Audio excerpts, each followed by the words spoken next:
Thank you, Linda. A number of guests duly introduced by fellows begged leave to attend your meeting. Is it your pleasure that I welcome them in your name? Thank you. Minutes.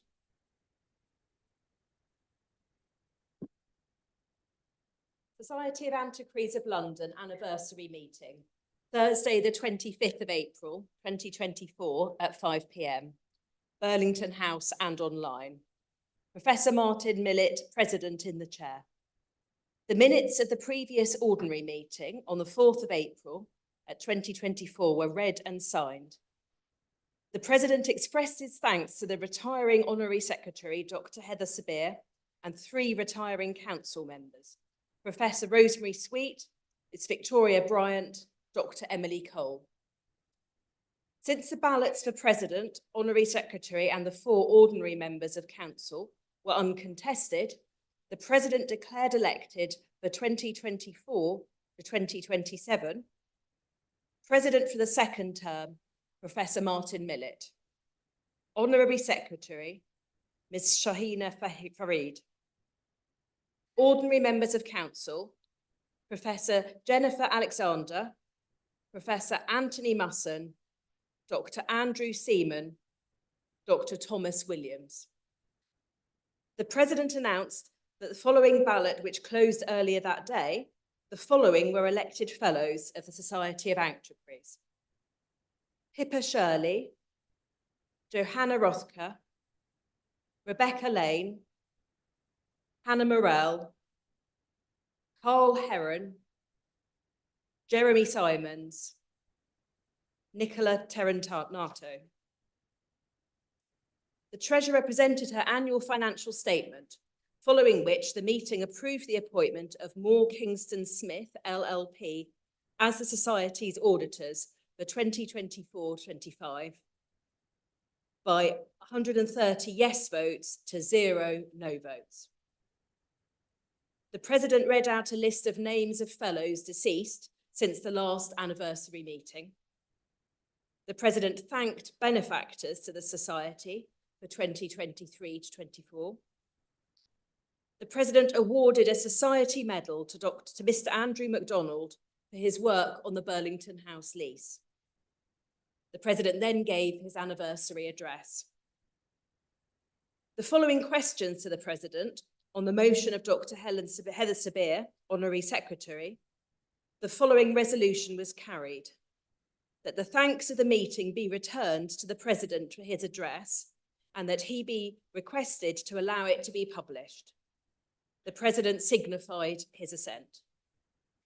The meeting was adjourned at 6 p.m. and was followed by a reception. Is it your pleasure that I sign these minutes as a true and complete record? Thank you.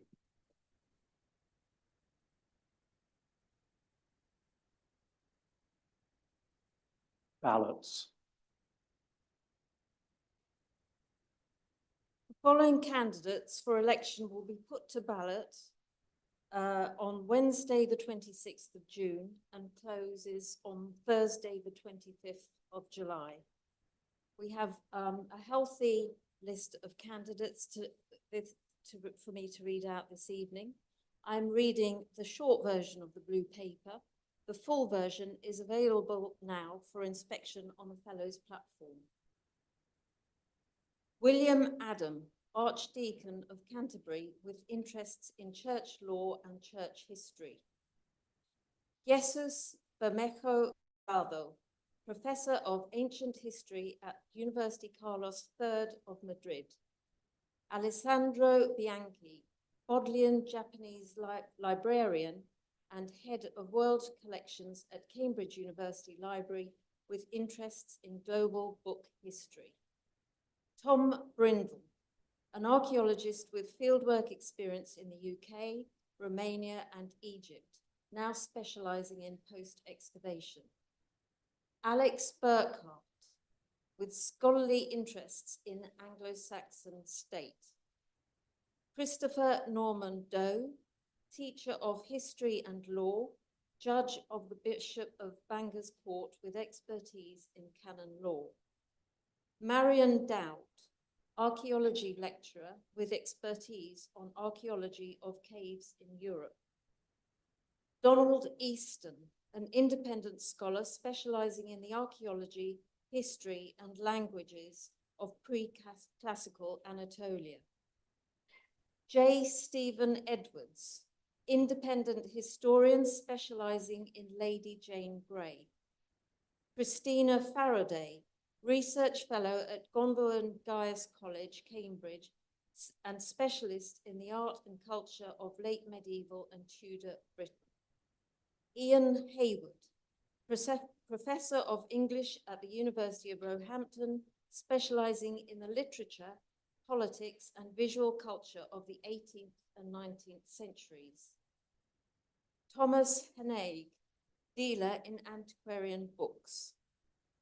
Sarenheth James, honorary research fellow and tutor in history, St. Stephen's House, Oxford, specializing in the history of 19th century religion in Britain and the British Empire. Amelia Yamrozek, professor of medieval religious history at the University of Leeds. Stuart Joyce, director of fieldwork at Cotswold Archaeology.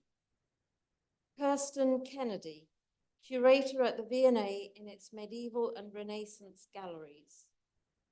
Claudia Kinmouth, furniture and design historian with expertise in Irish vernacular furniture.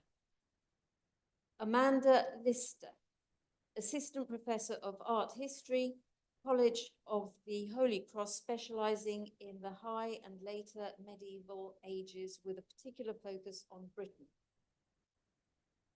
Andrew Margetts, post-excavation manager, archaeology Southeast at UCL.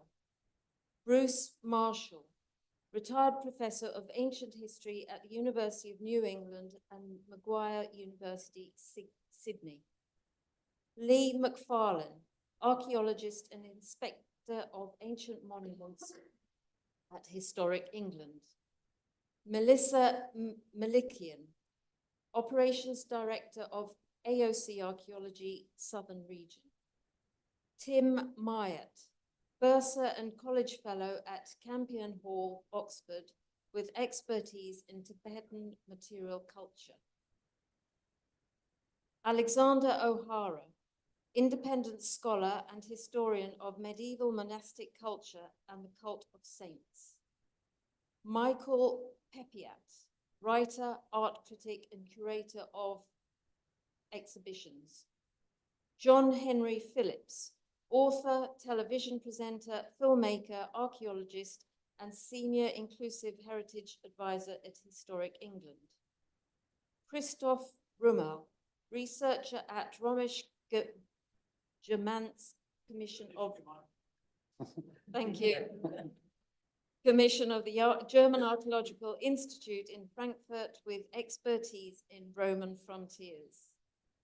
Michael Suarez, university professor and director of the Rare Book School at the University of Virginia. Rasheen Watson, lecturer in early modern European history, the Open University with interests in Reformation, Europe, and visual culture. Megan Wheeler, curator of furniture at the National Trust. Thank you very much, Shaheen. It's good to see so many names coming forward. You'll be relieved. Admissions. The following being in attendance and having signed the obligation required by the statutes desires to be admitted as a fellow. Elizabeth Gemmell, Christian Liebel, and Nicola Pickering.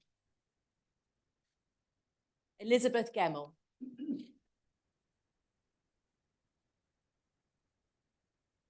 Elizabeth, by the authority and in the name of the Society of Antiquaries of London, I admit you a fellow thereof. Congratulations and welcome. Thanks.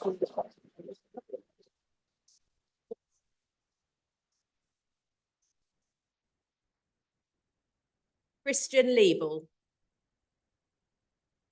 Christian, by the authority and in the name of the Society of Antiquaries of London, I admit you a fellow thereof. Congratulations and welcome.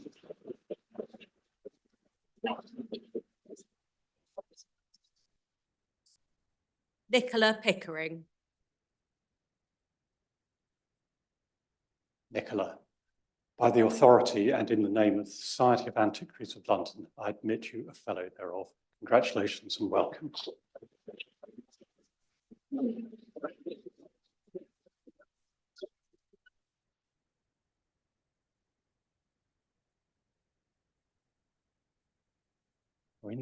We now come to the main business of this evening's meeting, which is to hear a miscellany of papers. We have two papers this evening. The first is from our fellow Svante Fischer, FSA, the fall of the Roman Empire, Barbarian gold, hemorrhage, 5th century Solidus.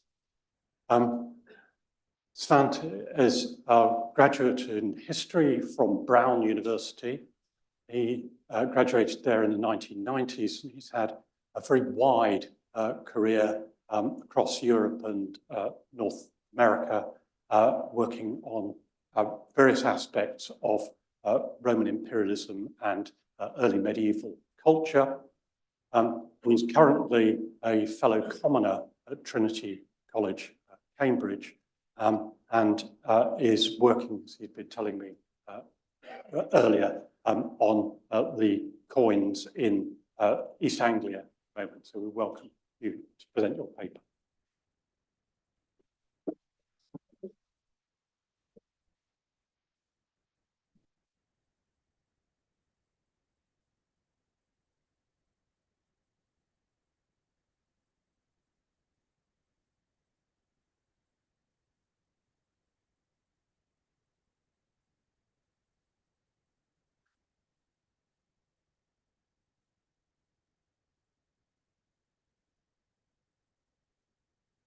Thank you for your patience.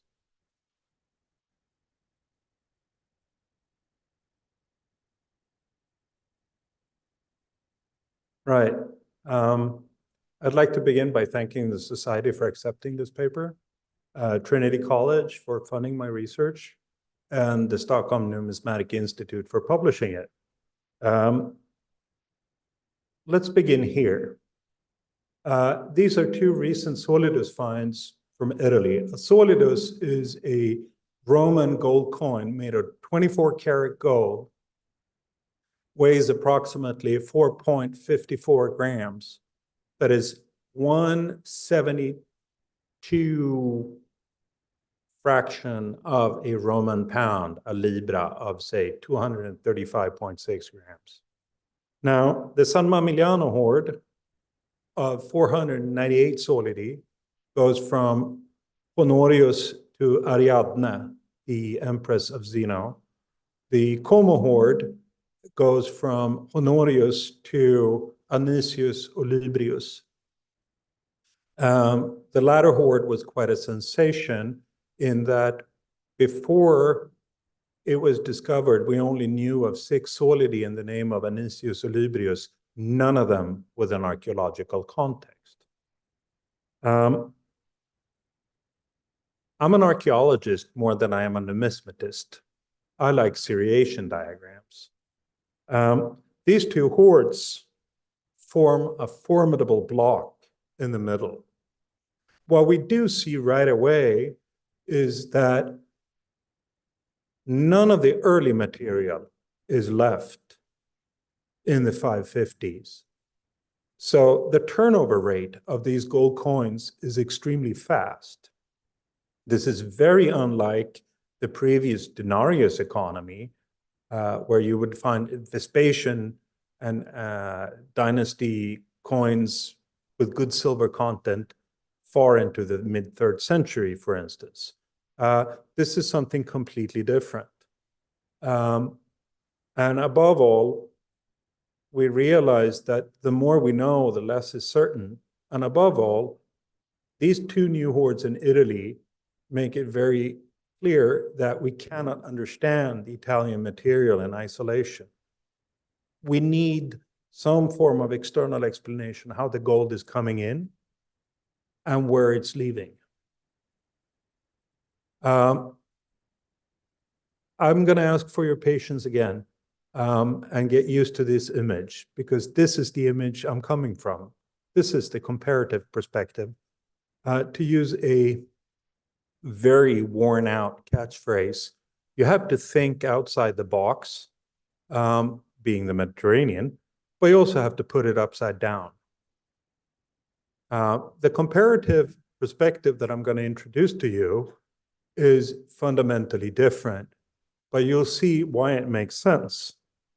The distance between Milan, where the Magister Militum of the West is residing, and Öland, is far shorter than the distance to Constantinople. And as a colleague of mine pointed out, the prefecture of the Gauls extends from Hadrian's Wall to Marrakesh. That is an extreme distance. Öland is actually not that far away from Milan. The scientific method I use is that I study dye-linked solidi in a network of Solidus hoards across Europe.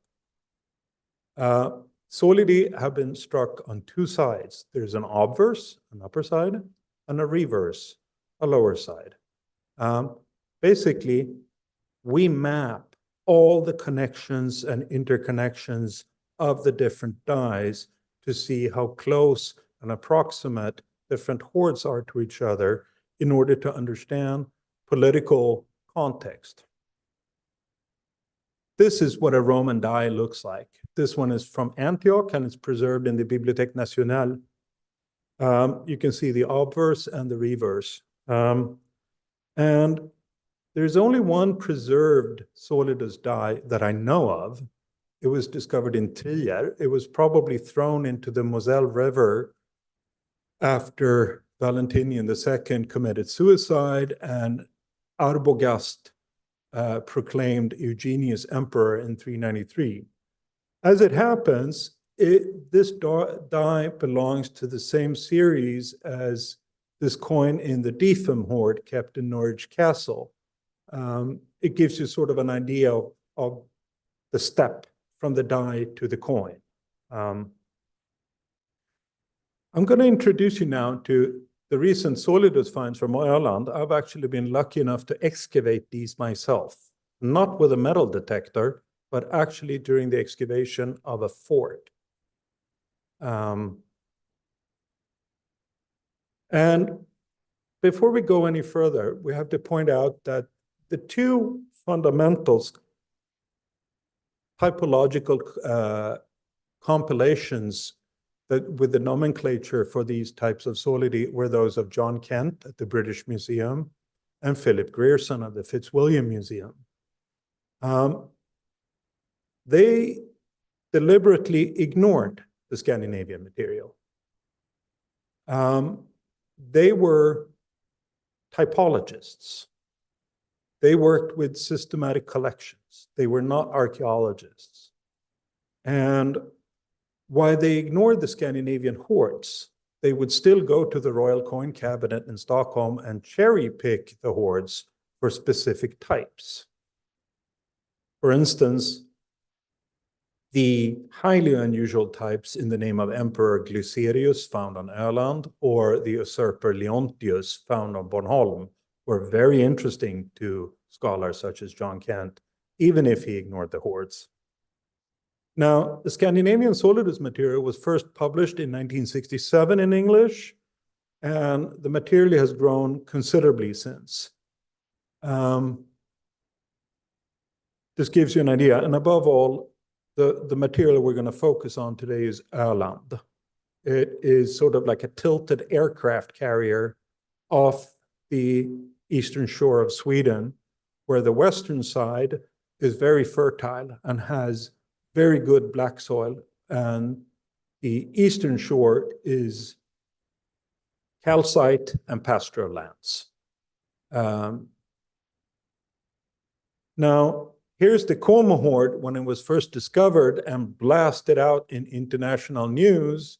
And I saw it on CNN and I freeze framed the images because as a numismatist, I have something of a photographic memory, which you need. And the first thing I saw were all these 2723 in the name of Livius Severus from Milan. And I instantly recognized a single find from Bläsinge in Öland.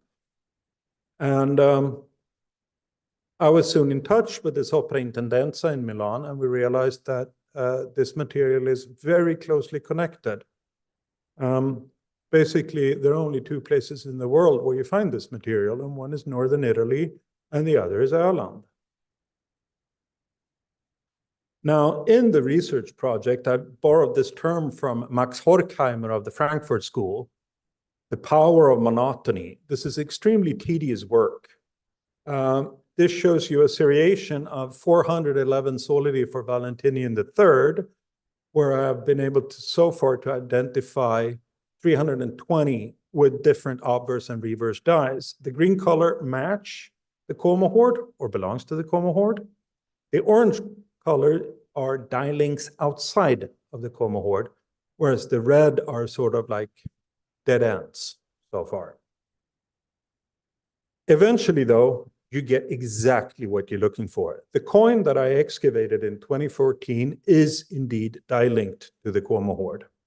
The method for looking at this is you turn the coin, you force a sort of three-dimensional vision when comparing them and superimposing them with transparent images.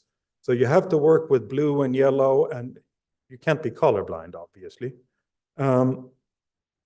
But here we see, and what becomes more evident is that the coins on Öland have no more wear than the coins from Italy.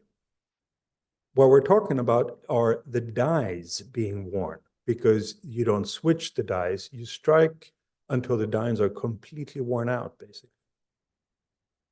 Now, here's a comparative seriation, and Öland is like a wedge between Como and San Mamiliano. And if we start looking at the clusters in the seriation, it becomes very interesting right away. Here are the first hoards.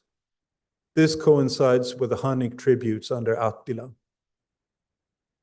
Then there's the second cluster. This coincides with the attempts of the West Roman emperors, Majorian and Livius Severus, to sort of straighten out things in the late 450s and early 460s.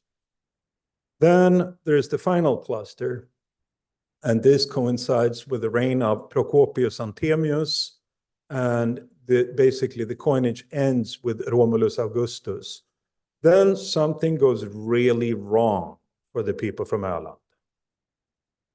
We've found 400 solidi on Öland, only 8 post-date 476. So either they all died at home or they died with their boots on somewhere on the continent. There's a very abrupt hiatus in the seriation. And to the victor belongs the spoils. As soon as the people from Öland disappear, the people from neighboring Bornholm, Gotland, and Helge pick up. And they work mainly under Theoderic, but also to some extent in the Gothic wars under Justinian. Now, where's the gold coming from? My colleague here asked me right away. The answer is it comes from the East. Basically, the West Roman Empire is a client state. It is held under the arms by the rich cousin in Constantinople. And it becomes even more evident if we look at the comparative material. Basically, all the money that is being pumped in from Constantinople as subsidies is used to pay the barbarians and is found in hoards in either Barbaricum or in the territories of the successor kingdoms, such as the Vandal kingdom with the Gemila hoard in North Africa. Now, I'm going to show you some results from my research that I've been doing while at Trinity. Basically, we're going to track payments and movements from Italy to Öland under the reigns of Majorian and Livius Severus. The first campaign of Majorian in 457 to 458 is well recorded because Sidonius Apollinaris writes a panegyric in his honor. And we know that he goes right after they've killed his predecessor Avitus to Pannonia, and they recruit. And they do this with some sort of reluctant acceptance from the East, because Pannonia is no longer part of the Western Empire. It has been transferred already under Theodosius II. Then they go to Ravenna with the recruits. In Ravenna, they strike these very rare consular solidi, where on the reverse, there is a picture of two emperors, because Majorian attempts to be co-consul with the legitimate Eastern Emperor, Leo I. The thing is, the Eastern emperors, they may pay you subsidies, but they are usually extremely reluctant to accept the Western usurpers as their peers. Usually, you have to be either direct blood relatives or you have to be married for them to appear on the reverse. Here is the consular Solidus from the same time under Leo, and Majorian is completely absent for obvious reasons. The second campaign of Majorian, after he's reached Rome, where he never strikes any solidi, he simply hands them out, the ones that he struck in Ravenna, goes up to Arles, which has been conquered. Therefore, the symbols here are basically military symbols. Red is the enemy. And then they push up into the Rhône Valley, liberating Lyon, where the Roman Empire has lost control. Now, this is where the Atlantic material becomes interesting, because we can't really track this event with the Italian material. But as it happens, the Obi hoard has a perfect clean record, first with the solidi issued in Ravenna, and then those in Arles after it has been reconquered. In addition, we find these solidi Gallici. These are pseudo-imperial coins issued in Gaul, nominally in the name of the West Roman Emperor. It's very interesting to see that the Obi hoard has legitimate coins for Majorian, but also these illegitimate pseudo-imperial issues. Because right at this time, do we begin to understand the law code of Majorian. On November 6th, 458, Majorian writes a novella that is an addition to the Theodosian Code, where he disqualifies solidi Gallici as legal tender when you pay taxes. Because it's obvious to everyone in the imperial administration that solidi Gallici are inadequate and illegitimate. And by the same token, he bans all imperial officials from exchanging them to real solidi. So this is indicative of a problem. He's banning something because people are doing it, obviously. And what has happened is that someone is using solidi Gallici and legitimate solidi in the name of Majorian to pay these mercenaries from Erland. Majorian is obviously unhappy about this for some reason or the other, because he's probably losing control. The next year, Majorian has to point out a new Western consul. The choice is the Magister Militum and the only patricius of the West at the time, Flavius Ricimer.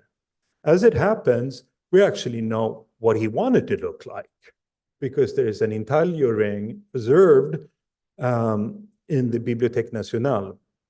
And as it happens, this was recently published, there is a context for it. We know where it was discovered just south of Ravenna in the 18th century. This is a genuine object. And it's clear that Ricimer not only hopes to be victorious, Ricimer vincas, but he's dressed up like all the other barbarian consuls. here we have Aspar, who is responsible for bringing all the Eastern solidi in the campaigns of 424, 425, and 430. And there's Aspar's son, Ardabur Jr., whom he's trying to create a job for in the future. And then there is Erobindus, who is the son-in-law of Emperor Anastasius. Now, when we look at the finds from Öland and compare them to the Como hoard, there have been a lot of surprises. First of all, the old typologies of the Roman imperial coinage and the Dumbarton Oaks collections are insufficient. But here we see something that is very interesting. These three different obverses share the same reverse. Perhaps we can track a conflict where Majorian and Ricimer are at odds, and the Eastern emperor and his loyalties are very unclear, because otherwise they wouldn't have to change these images all the time. And then we get into the last campaign of Majorian, because in the 460s, he desperately tries to take Spain, he fails, tries to go back to Arles, sneak through Italy, hoping to reach Ravenna before it's too late. But Ricimer catches him and kills him. And this is the end of Majorian. At that point, Ricimer and his fellows in Milan have a problem. They need a new puppet emperor that they can control. And thanks to the finds from Öland, we can actually track this. These are two original Ravenna dies from Como and one from Öland, and a recut die from Öland. What Ricimer does is he takes the entire imperial mint from Ravenna, gets an armed escort, and moves it down to Rome. And they're under such stress that they don't have time to cut new dies while in Rome, but they reuse and recycle the old ones. Now, the first coins that they use to recycle, this is what the trip would have looked like, are the consular solidi. Now, mind you, there are only two of these in the world. This one is from the Museo Nazionale Romano and the Gnecchi collection. The other was discovered in the Como hoard. Now, let's go back to these tedious diagrams, and you see that the Como hoard has an absolute dominance in this minting under Livius Severus. But then something radical happens. Öland, not Como, dominates in the late Ravenna material. And this becomes very interesting because then we start to understand what is happening with the barbarian gold hemorrhage. This is an RIC 2718 from Jättlinge and a gold filigree collar from Färjestaden that weighs 500 grams. Now, there was no obvious collection here until here. They discovered the Udovice pendants in Viminiacum in Serbia. And it's very clear that this is something that has been worn by Ölandic mercenaries in combat as regalia. So they've used the 2718 paid in Ravenna, and they've melted down the other solidi to make these sort of gold filigree collars that we normally only find in Scandinavia. The only event that would motivate such an extraordinary payment that we can find from this period is King Berger's invasion. King Berger is an Alan warlord who sneaks through Burgundian territory, goes into the Po Valley, and Ricimer basically lulls him into a false sense of security, and then they attack him outside Bergamo. There are many different independent sources in regard to this, not only the Gallic Chronicle, which is contemporary to the event, but also Paul the Deacon. Not a single of King Berger's people survived. Now, what was ultimately the fate of most of the solidi leaving Italy in the barbarian gold hemorrhage? I think we have the answer back home. In Sweden alone, we have 60 kilos of unminted gold. There are 14 kilos in Norway and 50 kilos in Denmark. The Timboholm hoard alone would suffice to strike the coinage found in both the San Mamiliano hoard and the Savannah hoard. Now, to conclude, the Italian Solidus material cannot be understood in isolation. The Scandinavian Solidus material is an integral part of late antiquity. The comparative method that I've tried to demonstrate to you explains events and elucidates written sources. Finally, the Western Empire was a client state. The East funded the employment of barbarian mercenaries to prevent collapse in the West. And lastly, the large unminted gold hoards in Scandinavia are the remnants of the 5th century Solidus economy in Italy. Thank you.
About the publication of the 5th volume of the major corpus of Roman mosaics, just published, and by the Society. I spent the weekend before last engrossed in this volume. So, well, welcome, David.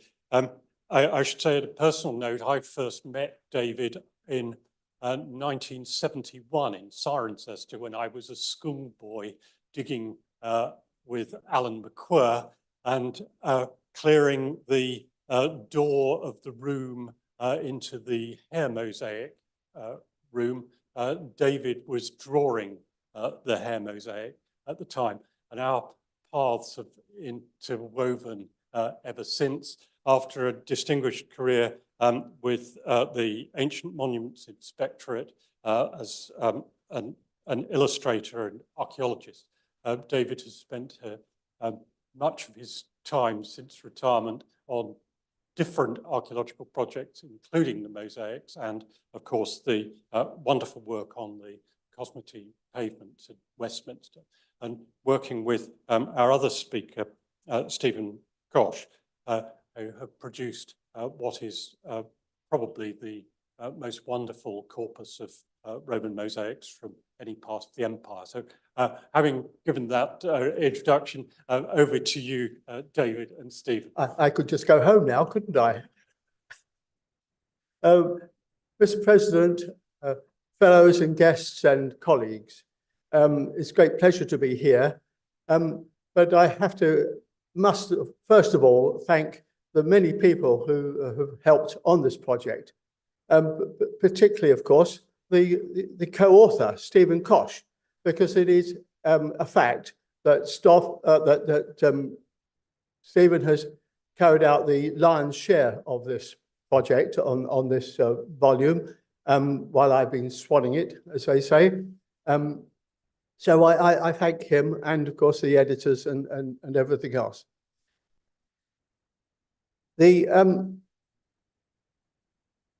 How did all this start? Well, this particular series published by the Antiquaries started out, I can't read my writing now. Yes, I can. The first volume was 2002. So we had to raise money in the form of a sort of a crowdfunding exercise. We involved inserting these "Can you help" notices in every edition of Current Archaeology. And thank you, Andrew. Andrew's sitting somewhere in the audience, and also in various Roman societies, and we raised an enormous amount of money. And but of course, we had problems with the publishing, but all that in a moment. So here are the four volumes, initial volumes. First, volume 1 was in 2002, volume 2, 2005, volume 3, 2007, or 9, I think it's 9, and volume 4, 2010. Now, this series of volumes, and of course, co-authored by Stephen Cosh, with Stephen Cosh, you'll notice that the authors, or the order of the authors varies because it reflects who did the lion's share of the work on that particular volume. But of course, it began much earlier, when I was a lad, as Martin has sort of pointed out. Fortunately, I was able to get a work with the Ancient Monuments Inspectorate. And before that, of course, I'd been recording mosaics up and down in Verulamium. But once I joined the Ancient Monuments Inspectorate, I was allowed to go anywhere I pleased to record mosaics. And the result of all that was the volume that you see here, Roman Mosaics of Britain, in Britain, and it was volume 1 in the Britannia Monograph series. But I have to thank a number of people for this, because this work would never have happened if it wasn't for Sonia Butcher, who gave me permission, carte blanche, wherever you need to go, David, do it. So I took advantage of it. And that partly explains why there's a northern influence on this first book I did, with recording mosaics from Rudston, Winterton, and Points North. And that partly reflects the nature of the content of this book, with 87 mosaics, mainly from the north of England, Stead's excavations, for example, at Rudston and Winterton, and so on. The first mosaic that I ever recorded was in 1959. I think that's the right date. And it's this from Insula 27. And much to my surprise, the following year after drawing it, I found that Shepard Fair published it in his interim report. So it was an exciting time for me, as you can imagine. We're coming on to this mosaic later, but nevertheless, in those early days, they were recorded on graph paper and then transferred onto, later on, I transferred it onto images onto Whatman handmade paper. So volume 5, well, it's been a wonderful publication, I think. I thank everybody that's been involved. Another person that I should have mentioned earlier was the late Rosamond Hanworth, who organised sent off thousands, literally thousands of those "Can you help?" illustrations that you saw earlier. And so I'm very pleased that we have achieved what we have done. Thank you very much to the Society of Antiquaries for, and of course that wasn't easy, because at first we tried to get this published by the Royal Commission, but they were not, some members of our group thought that we should, every mosaic should have been a proper corpus. They didn't regard this as being a proper corpus because it didn't include all the ephemera and everything else. But that would have meant a whole team of people having to work on the project, and it would never have happened. So the Royal Commission bowed out of it, and then the next, the British Museum then took up the point with Tim Potter, and that staggered on for another 2 years, making decisions. The British Museum Press were trying to turn us into slaves, where we turned over all of our illustrations to the British Museum, yet they hadn't even been finished, but we had to sign this. It was a ridiculous situation. But so we just bowed out of the situation. Unfortunately, the Society of Antiquaries stepped in, but only if we could find the money. They were not going to pay for it. So these "Can you help" illustrations was a great blessing. We raised a huge amount of money, and the result is what you see here. So I'm now passing over to my colleague, Stephen Cosh.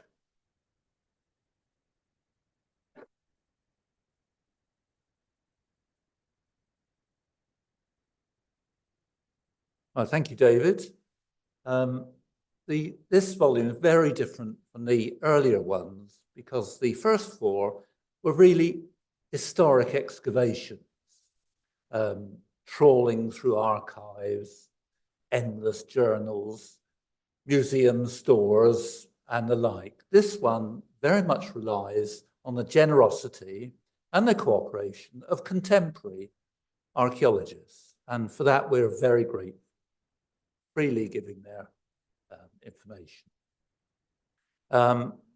David has thanked various people for the work. Stephen Cosh and David Neal appear on the cover, but of course it would never have happened without a huge amount of help from others. And I must single out Sue Kaywood, who did a remarkable job on matching this book to the previous volumes. And also I ought to mention Sue Vaughan, who did the index, and as far as I'm aware, is the only person other than David and myself who worked on all 5 volumes. So thank you. Now we're going to dip into the book. I suppose I ought to give a spoiler alert here for those who wish to buy it, as I hope you will. Now, this first one is from Leicester. The writing seems to have disappeared from the slide, but never mind. This one's from Leicester, found in 2017, and it is one of the many geometric mosaics in the corpus. The vast majority of Roman mosaics are, of course, geometric, but this often isn't reflected in popular works that cherry-pick the beautiful figured pavements. And also this shows how often the mosaic is very fragmentary. This is David's painting that he drew in situ, and it rather looks like a map of Indonesia rather than a mosaic, so that we have added afterwards the design that it would have been. And there's no doubt what was found and what has been reconstructed here. In the past, in the 19th century, in the 18th century, the artist would have completed the work as though it were found complete, giving a false impression. Now, as with the previous volumes, we have photographs of details and always, wherever we can, a plan of the building to show the context of the mosaic where they were found. This particular one, 25.50, is furthest from the street, as you might expect the best room to be. One wonderful excavation that took place after 2010 was at Chedworth, very well-known villa site in Gloucestershire, where in the 1860s, several mosaics were found, but no one bothered to record them, either as illustrations or written descriptions. And since 2010, these have been now fully exposed. The one at the top, which is my painting for a change, this is perhaps one of the largest mosaics in Britain. It's 18 meters long by 6 meters, which even painting at 10th scale is still a mighty big painting. Underneath is a reconstruction which was done for the National Trust to make sense of the design. As well as old sites being re-excavated, new sites are being found. This is a new villa from Druce in Dorset. And once again, I apologise that the writing vanished. Don't know where it's gone. Druce in Dorset, just northeast of Dorchester. In this case, we were very lucky to have the services of another mosaic artist, Luigi Thompson, and we're very pleased that he agreed to have his paintings in the volume. He, as you can see, also painted all the nasty patches and repairs on this mosaic where it has slumped into the foundation trenches of earlier walls. Another site that was where the excavation was extended from what was found in the 1960s is from Hadspen in Somerset, near the Wiltshire border. It was excavated in the 60s and they found one mosaic, and in 2017, a second mosaic was found. Now, the owner of the land is extremely wealthy and decided to build a replica, or rather a reimagined villa, next to it, in which the replicas of the two mosaics that were found were laid. This is my painting, and they asked me to design other mosaics for the Newt, the Villa Ventorum, as they call it. So therefore, there you have some of my real mosaics and some wholly imaginary ones. Another site closer to where we are today was the Liberty of Southwark site, which was found in 1920s, 1922, I think. And these were particularly interesting. They don't look much in the way of mosaics, but they tell us a great deal. The one top left, painting there by David, drawn in situ, is clearly part of a group of mosaics that were laid by craftsmen in London in the 3rd century. And there are a number of features in them which are common to several mosaics. If you look at the top left, where I think I'm pointing, we can see a lozenge with terminals as pelti. And top right, we can see the exact motif on another mosaic from London, the Bank of England site, the Bacchus mosaic, rather. Middle right, we can see how this group, the London acanthus group, got its name because of this distinctive flower form. But there's also a little bud in the corner of this Bank of England mosaic, which is exactly replicated on the Southwark mosaic. So clearly this was by a group of mosaicists whose work is solely in the City of London and Southwark. Underneath, at the bottom left, is a very unusual mosaic that when we looked at it, we thought, well, that doesn't look British, does it? And I suddenly thought, well, I remember seeing it somewhere. And the somewhere was Trier in Germany, the capital of the Western Empire. Now, the problem with when you find two similar mosaics is, did the mosaicist come from London and move to Trier, or did they start in Trier and move to London? In Luxembourg, at Echternach, there's another very similar mosaic. So the chances are that they came from Trier to London.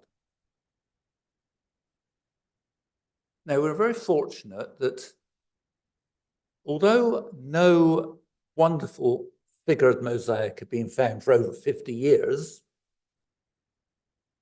two turned up within 2 years after 2010. This is from Boxford in West Berkshire, found 2017 and 2019. And it is a real hodgepodge of legends. Here we have Bellerophon mounted on Pegasus slaying the Chimera, and amazingly, because it's very obvious what it is, the Mosaics is named Bellerophons and Pegasus. Next to it is probably also Bellerophon. He's dressed exactly the same, and probably along with King Iobates, and who is presenting his daughter to Bellerophon after these heroic deeds. Below is the legend of Pelops, who defeated King Oenomaus in a chariot race, and in typical British fashion is very much abbreviated. We can see Myrtilus in the background, guiltily holding the linchpin that he's taken from King Oenomaus's chariot. Around this middle part, oh, and I should mention that very rarely the name of the owner is given. Calpio, or Caipio, vivas with his wife Fortunata. Very unusual to have the owner's name on a mosaic. Around it, we have various legends. This is a very familiar image at the top right of Hercules bludgeoning the centaur. Bottom right, we have a man holding a staff and a horse, probably one of the Gemini Castor, and a bowman firing an arrow at the lion, and goodness knows who that is. And the Mosaics, as you can see here, has not really understood what he's drawing and added leaves to the arrow. Midway on each side are fighting cupids and telemons, that's masculine architectural supports, holding up the central panel almost as though it's a ceiling panel. The other wonderful mosaic was from Ketton in Rutland, and it's not so higgledy-piggledy at all. It's 3 rectangular panels with very symmetrical composition. And it will be seen by people sitting in the part at the bottom of the picture, looking forward towards the battle between Achilles, the Greek Achilles, and the Trojan Hector, here shown as a chariot battle, whereas in Homer's Iliad, it's on foot. The middle panel is the familiar scene of the victorious Achilles dragging the body of Hector behind his chariot. And in front, King Priam, Hector's father, pleading for clemency. And the top panel is the ransom of Hector, something that's not in Homer, but in later retellings. We can see a very dead-looking Hector on one of the hands of the scales, and Priam is loading gold on the other side to balance his weight. The scales are being held up almost impossibly by a very stout gentleman.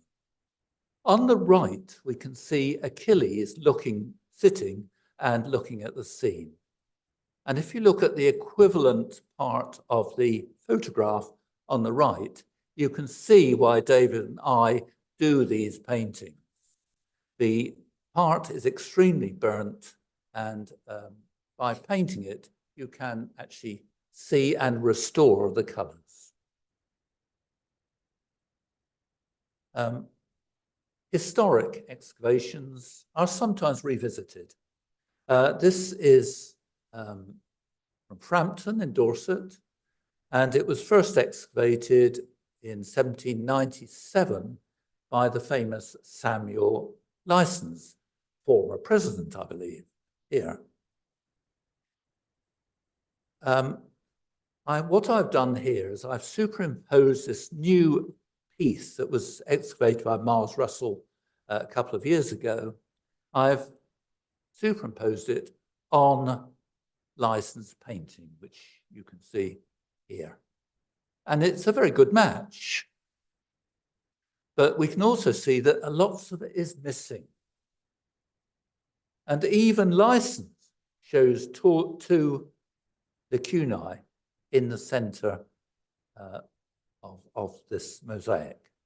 And I suspect there was a lot more missing when he actually found it. And he's completed the picture more for aesthetic reasons than architectural reasons.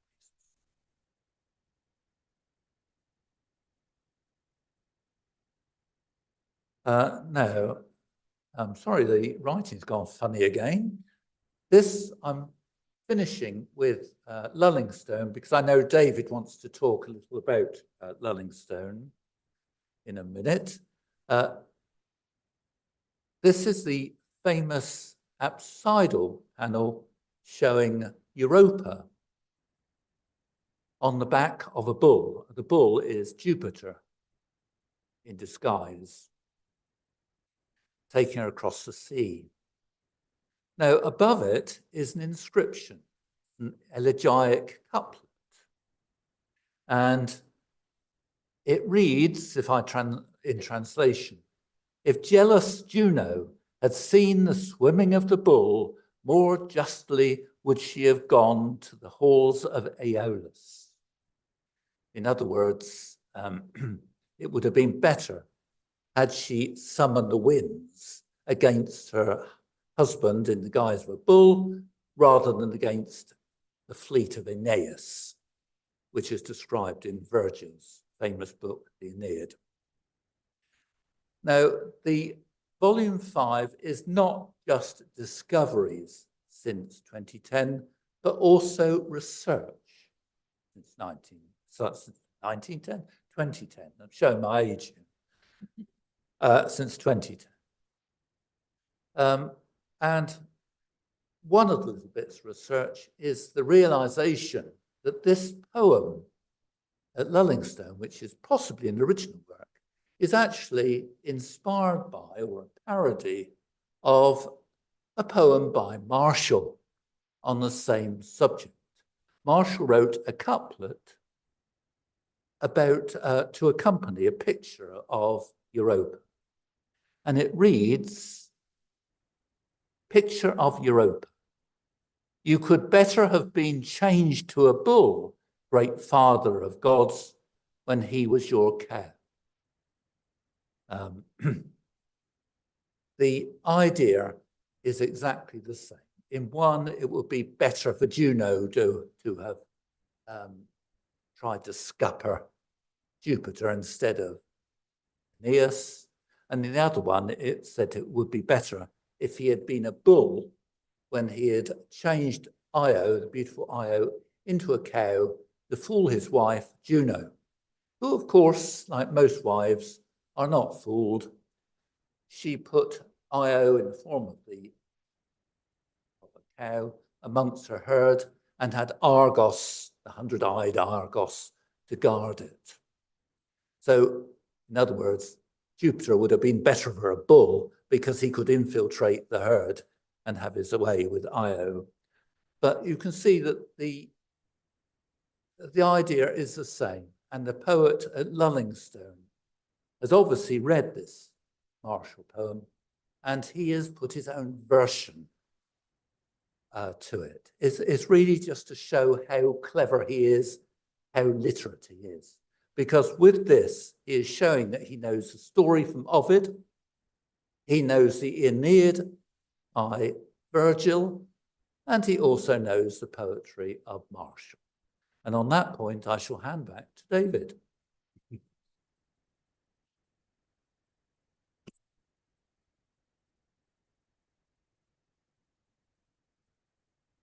My introduction to Lullingstone goes back many years, in fact, 1962, because one of the jobs I had was to record as paintings the fallen plaster, which was being reassembled by Nicholson in the basement of Chester Terrace here in central London.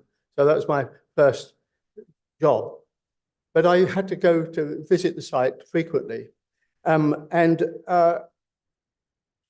after I had a week with the Central Excavation Unit cleaning up Luddingstone, because I wanted to do a new survey of the site, because I didn't believe that Meats had got it correct, his interpretation. So the Central Unit went there for a week. We completely cleaned all the surfaces, did a new survey of the building, and I also did a pencil drawing of the mosaic.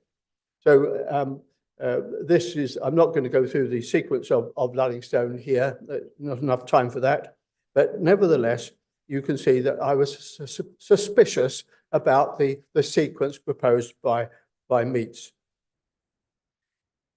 Now, just before volume 5 went to press, well, I say just before, it was 7 weeks, I think, before, I was going through a bag of my documentation at home, and a carrier bag full of drawings, full of photographs, and it saddened me that the volume 3 had only published the mosaic as photographs, not as a drawing, yet a part of the drawing did exist. And I contacted Steve and said, is it possible that we could fit Luddingstone in to the volume within, and getting it, if I did it in 6 weeks time, 6 weeks and got it photographed, 7 weeks, would we have the time? Steve was a bit reluctant, but yes. So I set about to do it. So it was done in 7 weeks. But it wasn't just the, because I had grave reservations about this mosaic, and here they are. The mosaic is not one period, it's probably 3 periods.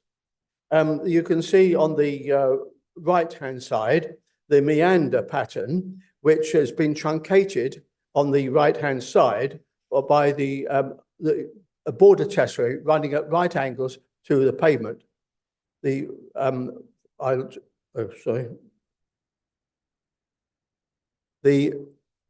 Down here is also a line of a fine tesserae, indicating another band of meander that originally ran through here. Here it is. There's the meander, and there's part of that line running through here.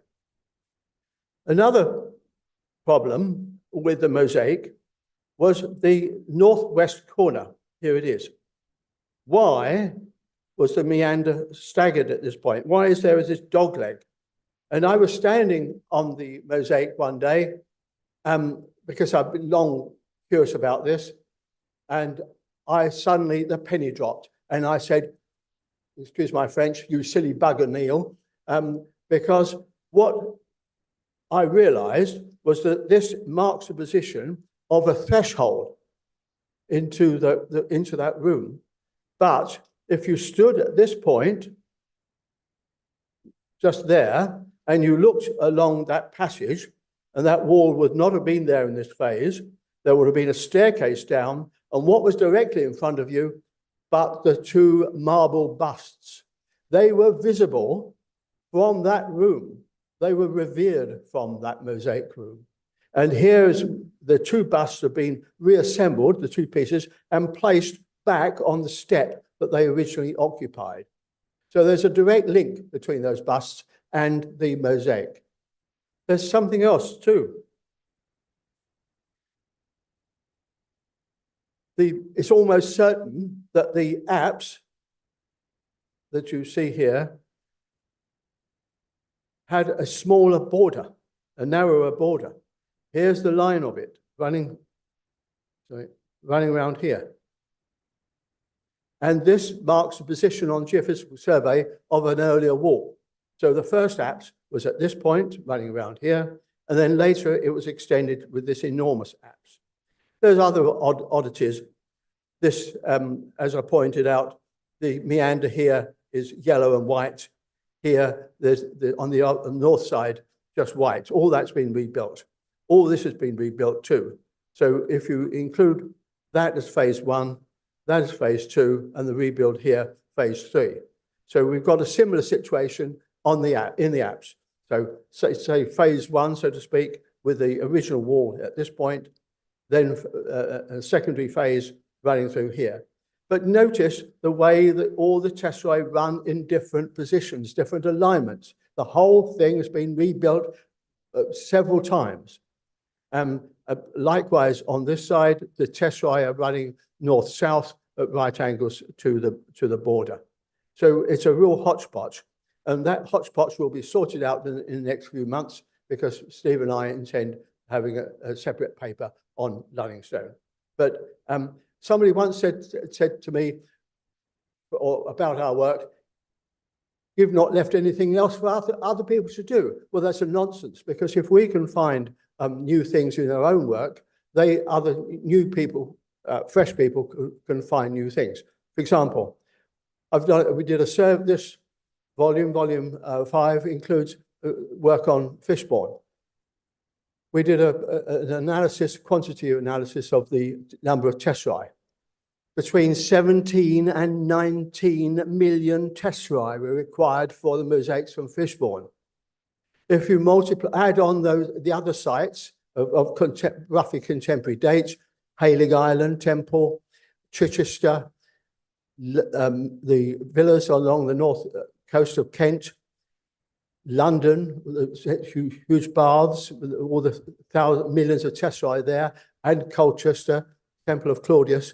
We're talking about a production of about possibly 50 million tesserae. How was this organized? Where were the poor souls working on this?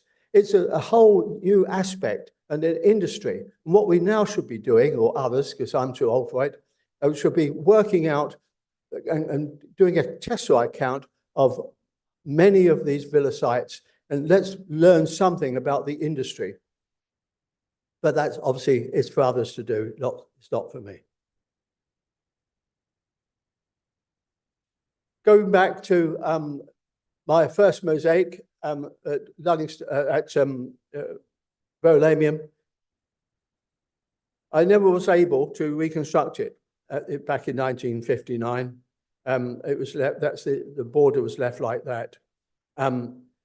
But fortunately, with new technology and Stephen's help on the computers and his insight into mosaics, he's been able to recreate how the mosaic, how it went on its west side originally.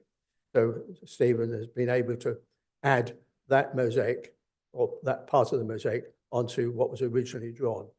So it's a changing story. There's lots of new things to be found. Eventually, I suppose there will be a volume 6, haha. But I'm afraid that Steve and I won't have anything to do with it. And I think that concludes my talk.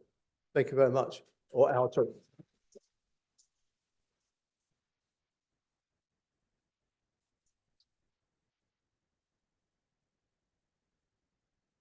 David, Stephen, thank you so much for that. I know there are lots of questions, but I'm going to suggest that we take the questions outside the room, as we're running a little bit late.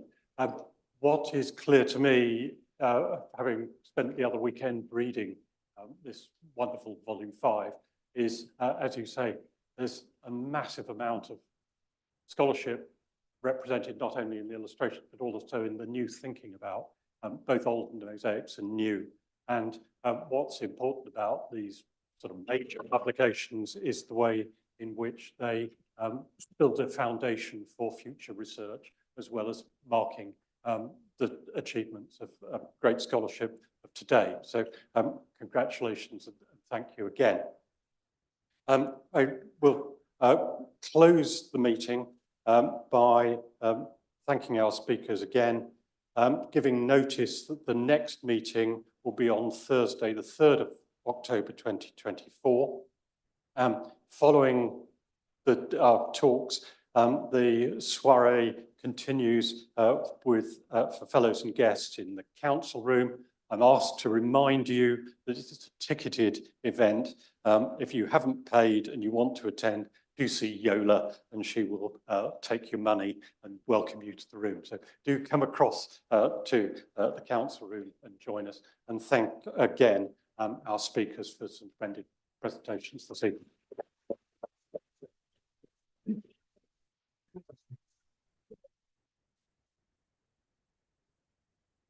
Thank you, that's great. Thank you so much. Fantastic.